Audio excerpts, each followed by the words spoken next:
Muito bem, gente. Voltando à nossa série de mensagens de 5 minutos, eu estou acompanhado aqui do pastor Wesley Costa e do Maurício Teixeira, pastores da Academia da Fé, juntamente comigo aqui na Tijuca. E nós estamos nesse assunto, conversando sobre vida após a morte. Já falamos de algumas coisas preciosas, importantes. Falamos de um versículo do apóstolo Paulo que eu considero maravilhoso, porque ele diz lá que nós não podemos limitar a nossa vida a esse mundo, porque seríamos as pessoas mais infelizes, né? Porque há uma proposta eterna. O nosso Deus é um Deus eterno, Ele nos criou para a eternidade. Mas essa é a grande incógnita de muitas pessoas, pastor, mas o que está do outro lado?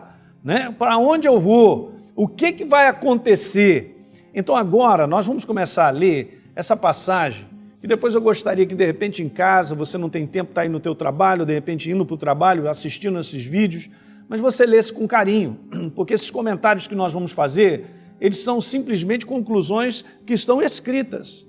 Uma coisa que eu quero te falar em relação a Lucas capítulo 16, sabe, Wesley e Maurício, lá no verso 19 até o 31, quando Jesus ele começa a falar a respeito da história de dois homens, eu quero te dizer que não é uma história fictícia, isso é importante.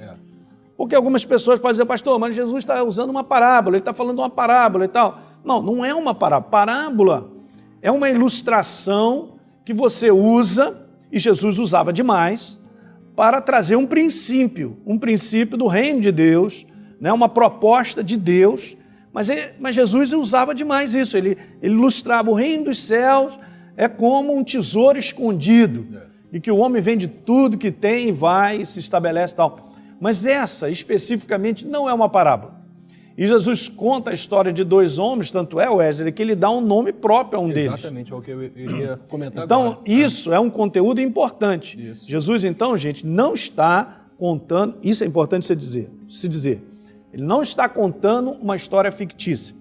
Vamos fazer uma leitura aí? Ora, eu vou ler o verso número 19, acompanha comigo, e nós vamos até o 31.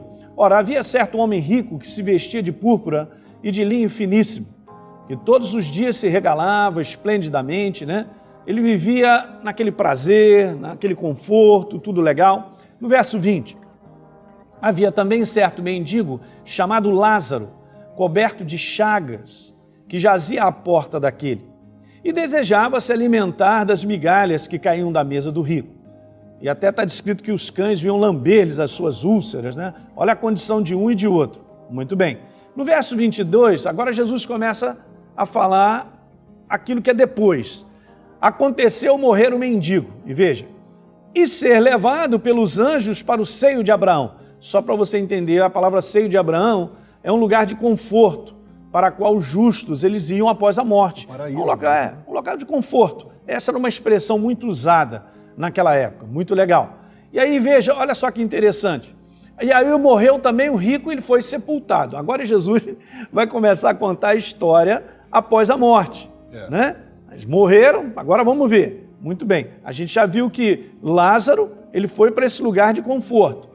Aí o próximo verso diz assim, no verso 23, olha, no inferno, no grego a palavra é Hades, local de escravidão, de sofrimento, estando em tormentos, sobre dores, torturas, essa palavra fala sobre isso.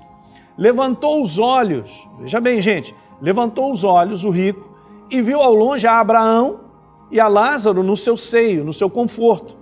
Então, clamando, disse, Pai Abraão, tem misericórdia de mim, e manda Lázaro que molhe em água a ponta do dedo, e me refresque a língua, porque eu estou atormentado nesta chama. Veja só, que situação, hein, gente? Disse, porém, Abraão, filho, lembra-te que recebeste os teus bens em tua vida, e Lázaro igualmente os males, agora, porém, ele está aqui consolado, e você está em tormento. E, além de tudo, está posto um grande abismo entre nós e vocês, de sorte que vocês não podem passar de lá para cá, nem de cá para lá. Então ele replicou, Pai, eu te imploro que o mandes à minha casa paterna, porque tenho 5 irmãos, para que lhes dê testemunho a fim de não virem também para esse lugar de tormento. Respondeu Abraão, eles têm Moisés e os profetas, eles precisam ouvi-los. Mas ele insistiu, não, pai Abraão, se alguém dentre os mortos for ter com eles, arrepender-se-ão. Abraão, porém, respondeu: se não houve a Moisés e aos profetas, tampouco se deixarão persuadir, ainda que ressuscite alguém dentre os mortos. Eu sei, gente, que esse é um texto longo, mas se você analisar de maneira bem tranquila, as conclusões estão na nossa frente. E foi isso que eu comecei a enxergar e nós vamos conversar um pouquinho. A primeira conclusão que eu chego, e a gente vai dar continuidade, é que o homem não deixa de existir quando a sua vida física cessa nesse mundo. Pronto, Exatamente acabou. isso que o texto está querendo dizer. É a primeira coisa que você vai concluir. Então, Jesus está mostrando, olha só, a tua vida continua, hein? Exatamente. Deus criou o homem para a vida eterna, como a gente comentou. Então, nunca foi plano de Deus que o homem fosse exterminado ou apagado. Então, essa noção de extermínio após a morte, essa noção de que as pessoas vão se desintegrar após a morte, né, Maurício? Isso não existe, isso não é Bíblia. Essa é uma primeira conclusão. Com certeza. O próprio texto deixa muito claro aqui para nós, eu fiz até essa anotação aqui, né? Que a alma, mesmo depois da morte, continua, inclusive, a gente leu isso, dotada de consciência, memória e razão. Então fica muito claro que há uma existência eterna dentro desse conceito que o Senhor estabelece aqui. E a gente vai comentar sobre isso, e no próximo vídeo também a gente vai comentar, gente, com base nesse texto, né? A gente vai comentar essa questão da morte. Porque a Bíblia, ela tem o que me falar, a mim, a você, a cada um de nós, a respeito desse tipo de morte, a morte espiritual, que seria a morte física, ou a morte eterna.